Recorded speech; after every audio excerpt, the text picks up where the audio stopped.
Aujourd'hui, je vais vous parler du processus d'écriture de ce livre qui s'appelle Marcher vers son essentiel, qui est sorti en librairie il y a très peu de temps aux éditions Erol.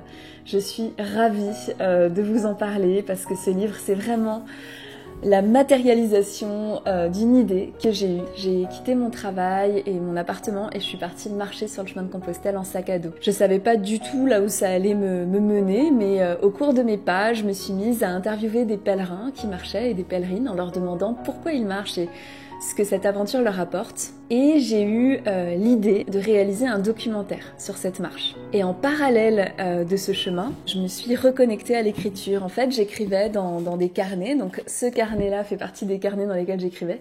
J'écrivais en fait ce qui me traversait. Je parlais de mes états d'âme. Donc quand je relis un petit peu ce que j'écrivais, voilà, c'était assez brut au début. Donc je parlais des émotions qui m'habitaient, la fatigue, le ras-le-bol de marcher, parfois j'avais des liens avec les autres où je me sentais pas toujours à l'aise, donc j'écrivais vraiment pour moi en fait, parce que ça m'apportait avant tout à moi.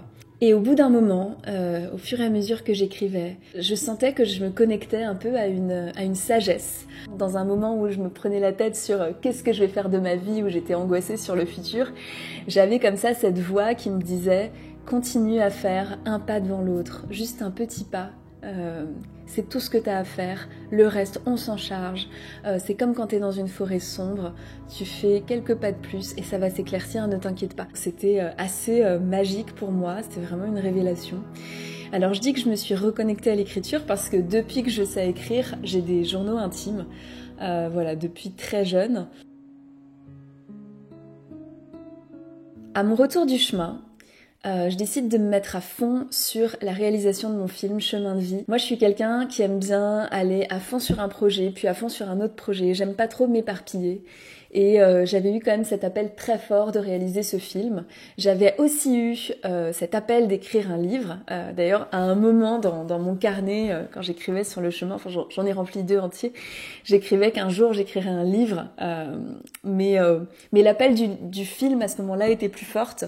Donc je rentre du chemin, je réalise le film, je le propose à des festivals de voyage. Ensuite, je fais même une version longue de mon film qui est sortie en DVD. Et qui a été projeté déjà dans plein d'endroits, des festivals, des médiathèques, des cinémas. Il continue d'ailleurs d'être projeté ce film. Et entre-temps, je continue de partager en fait des textes sur les réseaux sociaux. En fait, tout ce que j'ai pu écrire quand je marchais en fait sur le chemin de Compostelle, je partage comme ça parfois des textes quand je sens que c'est partageable, quand je sens qu'il y a vraiment cette sagesse dont je parlais, à laquelle je me connecte. Et on commence à me demander où trouver mon livre, alors qu'il n'a pas encore été écrit. Et après avoir réalisé la version longue de mon film, donc qui est sortie en décembre 2020, là je me dis ok, c'est quoi la prochaine étape maintenant? Et je sens que ce qui résonne très fort, c'est un appel. Je sens que j'ai besoin d'écrire ce fameux livre. Donc on est en janvier 2021, je suis au Portugal à ce moment-là. Et j'ai décidé d'écrire ce livre. Je crois que j'ai cru en fait, j'ai cru pendant quelques temps qu'il y avait des gens qui vivaient leur vie juste en suivant leur joie et en suivant leur inspiration. Comme par exemple des écrivains voyageurs que j'admirais beaucoup. Et je me disais mais ces gens, ils ont une vie tellement simple et tout. Et je parlais hier avec mon amie Linda Bortoletto, pour qui j'ai beaucoup d'admiration, qui a écrit plusieurs livres déjà. Et je lui disais, mais comment ça se passe dans ton processus d'écriture? Est-ce que tu écris juste quand tu es inspirée et tout? Et elle me disait, mais en fait, pas du tout. Je me lève le matin, je me mets devant mon ordi et j'essaye, j'écris, je force un peu le process, c'est pas quelque chose qui est complètement inspiré totalement tout le temps en fait. Je crois que j'ai été énormément yang dans la première partie de ma vie, en mode je me force, j'y vais, je bosse à fond, je me fixe des objectifs. Ensuite j'ai été très yin, en mode j'écoute l'inspiration qui vient et je suis l'inspiration, je reçois des messages, je reçois ça. Et là maintenant je suis en train de réconcilier les deux en fait et de me rendre compte que j'ai besoin du yin et du yang. La question à se poser, et c'est une question que je me pose à chaque fois, est-ce que ce livre, est-ce que je suis prête à faire des efforts? Est-ce que je suis prête à ce que ça soit difficile en fait? Est-ce que je suis prête à choisir ces contraintes-là? parce que du coup il y en aura toujours, mais la question c'est quelles contraintes, pourquoi on est prêt en fait à se mouiller. J'avais aussi à ce moment-là beaucoup de peur liée à l'écriture, parce que je me disais waouh, c'est un énorme travail d'écrire un livre, est-ce que je suis à la hauteur? Je me disais aussi, est-ce que je vais me souvenir de ce qui s'est passé sur ce chemin? Parce qu'à ce moment-là, ça fait déjà 3 ans et demi que je suis rentrée du chemin de Compostelle.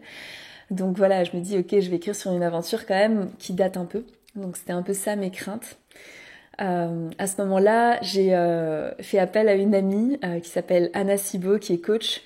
On a fait une séance ensemble qui a été extrêmement déterminante et intéressante parce que la première chose qu'on a fait, c'est qu'on a fixé une date à laquelle je devais lui envoyer le premier jet de mon livre. Je trouve que c'est hyper important de fixer des dates quand on a des projets parce que ça ancre quelque chose dans la matière. En parler aussi autour de soi, ça me paraît important parce que quand on parle d'un projet qui nous anime, il y a quelque chose qui se crée et puis ça nous donne aussi une certaine énergie pour avancer. Je parle à mon amie Anna de ce projet de livre. Alors déjà, la première chose qu'elle m'a dite quand je lui ai dit « Waouh, ça va être un énorme boulot », elle me demande tous les textes que tu écris sur les réseaux sociaux là depuis quelques années, ça fait combien de mots? Et je mets tout sur Word et je me rends compte que j'ai déjà 15 000 mots. Alors évidemment, le boulot qu'il y avait après était encore très important, voilà, mais ça me motivait de me dire que un livre, un roman, c'est à peu près 45 000 mots minimum. Donc je me disais, ok, j'ai peut-être un tiers d'un livre. Et ce qui s'est passé à ce moment-là pendant cette séance, c'est qu'elle m'a demandé, ok, c'est bien beau, j'ai compris que tu veux écrire ton livre, qu'est-ce qui ferait, parce qu'on s'était fixé la date du 12 mai pour le rendu du premier jet, donc c'était à peu près 3 mois et demi plus tard. Et là, elle me dit, qu'est-ce qui ferait que tu n'y arrives pas? Qu'est-ce qui ferait que tu n'ailles pas au bout de ce projet qui te tient tant à cœur et qui n'est pas ce premier jet envoyé le 12 mai? Et là, je lui réponds, parce que je me connais très bien, donc je savais ce qui pouvait faire que je n'y arrive pas. Je lui réponds, ok, ce qui ferait que j'y arrive pas, c'est que je m'éparpille et que je me laisse entraîner dans des projets d'autres personnes, que je me laisse entraîner aussi dans mes propres autres projets et autres idées, parce que je suis quelqu'un qui a beaucoup d'idées, donc je me suis dit ça aussi c'est un risque, c'est que voilà, j'ai une idée, je vais aller me mettre à fond dans cette idée, je vais oublier le livre. Et l'autre chose qui ferait que ça n'aboutisse pas, ce serait que je me lève le matin, que je me mette à scroller sur les réseaux sociaux pendant 2 heures sans avoir écrit encore une page. Moi, je me suis fixée à ce moment-là un objectif très clair qui est de ne pas allumer mon téléphone le matin tant que je n'ai pas encore écrit au moins pendant 2 heures. Dans les faits, 2 heures c'était un minimum, dans les faits c'était plutôt 3-4 heures, la façon dont ça s'organisait. Je me réveillais le matin, je me mettais face à mon doc Word et j'avançais sur le livre. Et entre 8h et 11h du matin à peu près, et puis vers 11h, une fois que j'avais bien avancé, là je pouvais enfin allumer mon téléphone, lire mes messages, répondre à des mails, etc. Mais ce que j'ai souhaité faire, c'est vraiment de défendre ces heures du matin qui pour moi sont les heures où je suis productive. Encore une fois, je vous partage mon expérience. Moi, c'est un moment sacré le matin où j'écris de façon particulièrement claire et où il y a beaucoup d'inspiration. Donc je voulais défendre ce temps. Donc voilà la discipline que j'ai créée à ce moment-là.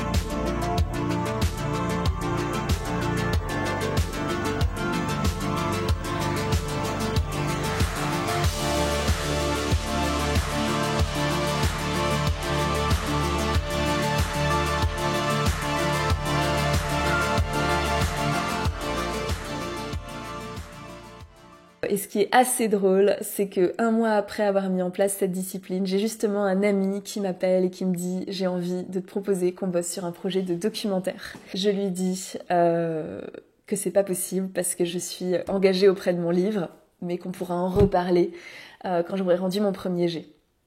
Tout ça pour dire à quel point c'est important, je trouve, quand on se lance dans un projet, de se connaître, de savoir là où on peut ne pas y arriver, de le nommer.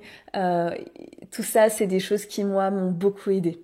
pendant ces quelques mois d'écriture du premier jet, j'ai des moments de grande inspiration où j'écris et j'ai l'impression d'être soutenue par une inspiration, où je me sens aidée par quelque chose qui me dépasse, où c'est très fluide. Et il y a des moments où je suis devant mon ordinateur et j'ai zéro inspiration. Il n'y a rien qui sort. Et dans ces moments, ce qui m'aide, ce qui m'a beaucoup aidée, quand je me sentais pas inspirée, c'était, donc les pèlerins et les pèlerines de Compostelle vont reconnaître ce crédential. Donc la crédentiale, ça c'est un passeport de pèlerin où dans les gîtes où on va, on nous met un tampon et la date à laquelle on est arrivé dans le gîte. Donc moi j'ai pu utiliser en fait ma crédentiale pour retrouver les endroits où j'ai dormi. Donc ce que je faisais, c'est que je tapais le nom du gîte sur Google et je faisais des recherches et je regardais des photos. Du coup de l'auberge quand j'en trouvais, je regardais des photos du village, de la ville, et là il y a des anecdotes très claires qui remontaient à la surface, qui avaient été complètement enfouies, et donc j'avais des souvenirs très précis comme ça qui me revenaient de cette période où je marchais. Donc c'était assez hallucinant. L'inspiration, parfois on peut aussi l'aider, c'est aussi ça que j'ai compris. Parfois ce qui m'aidait aussi, c'était d'écrire avec un fond musical. Si j'avais écrit ce livre juste après être rentrée du chemin de Compostelle, ça aurait pas du tout été le même livre. En fait, j'écrivais avec le recul de celle que j'étais à ce moment-là, au moment de l'écriture, donc 3 ans et demi plus tard. Et il y a un fil rouge qui s'est dessiné, il y a des liens qui se faisaient entre des événements que j'avais vécus. Par exemple, je vivais quelque chose de très difficile, dont je me souvenais, que j'avais noté dans mon carnet. Et puis peu de temps après, j'ai décidé, par exemple, vous allez voir, je veux pas vous spoiler le livre, mais on va dire que voilà, il y a un petit tronçon que j'ai pas fait à pied. J'ai trouvé ça passionnant parce qu'il y a vraiment une histoire qui se racontait. Et l'idée, c'est pas de tout raconter, c'est de choisir de raconter certaines anecdotes parce qu'elles ont eu un sens global dans l'aventure. Même s'il y a des moments où j'étais pas inspirée, tous les matins, j'étais là au rendez-vous pour laisser l'inspiration venir à moi. Et c'est vraiment ce que je conseille à toute personne qui se lance dans n'importe quel projet.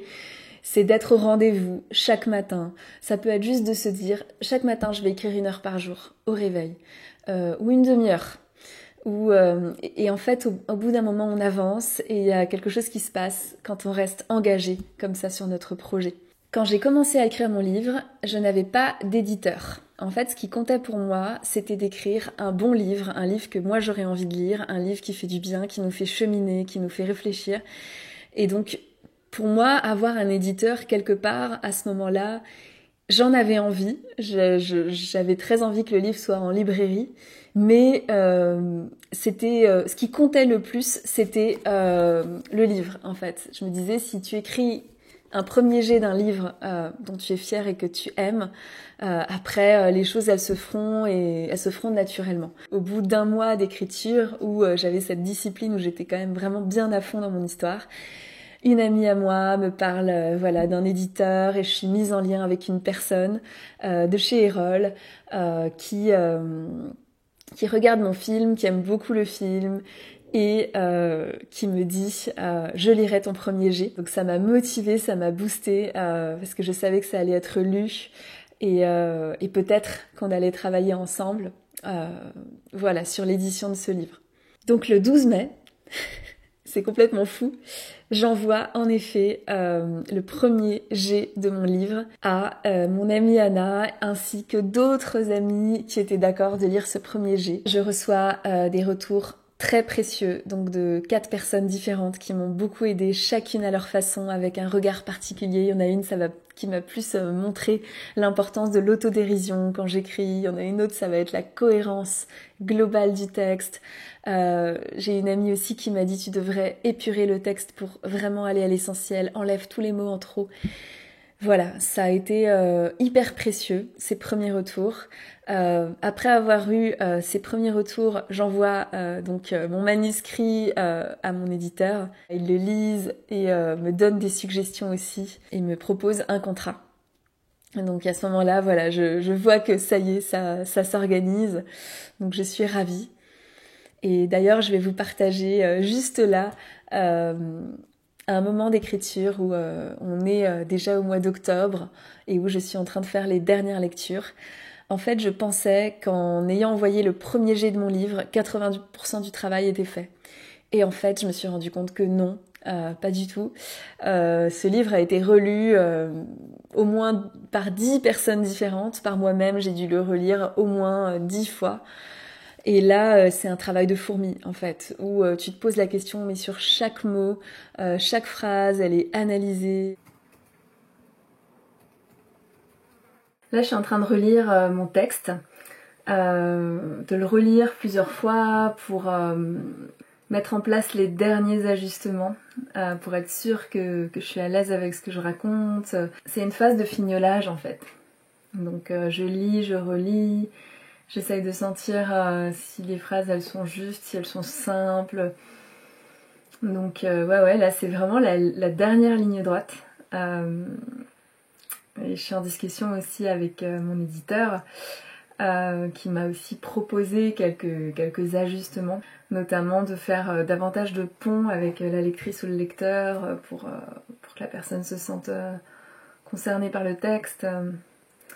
Donc ouais, on est vraiment au bout de ce processus.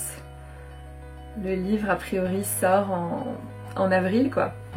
Donc je suis ravie. D'émotion parce que je suis entrée à la Fnac Châtelet et il est là.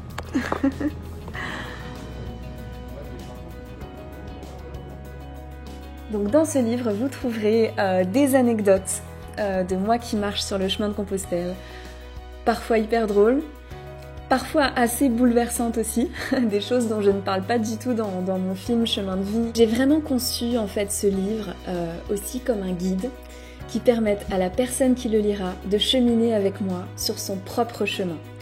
Donc j'ai organisé le livre par chapitres qui se sont dégagés au fil de l'écriture, comme suivre son GPS intérieur, marcher sans savoir où aller, accueillir ses émotions, transformer le plomb en or. Donc voilà, il y a différents chapitres et l'idée c'est que dans chaque chapitre il y a une sorte de... un enseignement en fait du chemin qui peut être appliqué dans son quotidien. Voilà comment j'ai conçu ce livre et voilà mon intention.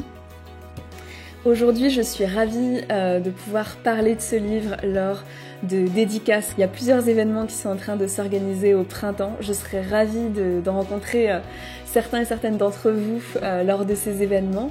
Vous pouvez voir toutes les dates en vous inscrivant par exemple à ma newsletter. Je serais ravie d'avoir vos retours sur ce livre. J'ai vraiment mis tout mon cœur et mes tripes sur la table. C'est toujours une joie quand je reçois un message. J'en ai déjà reçu beaucoup de personnes qui me disent ce que ce livre a éveillé en elles. En tout cas, je vous souhaite un très beau moment de lecture. Voilà, achetez-le. C'est ce que j'ai à dire. Allez-y, courez l'acheter.